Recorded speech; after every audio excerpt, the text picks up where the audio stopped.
Hello friends, welcome to my channel. আজকে আমি বানাবো ঝিঙে দিয়ে বাটা মাছের পাতলা ঝোল। এর জন্য আমি বাটা মাছগুলোকে নুন আর হলুদ মাখিয়ে সর্ষের তেলে ভেজে তুলে নিয়েছি। এবারে সর্ষের তেলের মধ্যে আমি একটু কালো জিরে ফোড়ন দিয়ে আলুগুলোকে ছেড়ে দিয়েছি।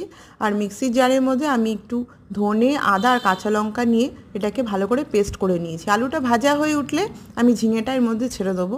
একটু ভাজা ভাজা হলে মিক্সিতে পেস্ট করা মশলাটা আমি এর মধ্যে ছেড়ে দেবো। আর একটা বাটিতে আমি একটু জিরে আর একটু হলুদ ভিজিয়ে রেখেছিলাম, ওটাকেও ভালো করে এতে দিয়ে দেবো। দিয়ে ভালো করে সব মশলাগুলোকে কষাবো।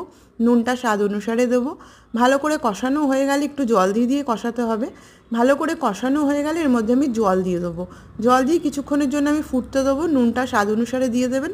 ফুটে যখন উঠবে, যদি আলুটা সেদ্ধ হয়ে যায়, তখন আমাদের মাছগুলোকে ছেড়ে দেবো। মাছ ছেড়ে দেওয়ার পর একটু চিনি দেবো এতে, আর ওপর থেকে একটু ধনে পাতা দিয়ে দেবো। ব্যাস, আমাদের বাটা মাছের পাতলা ঝোল রেডি হয়ে গেল।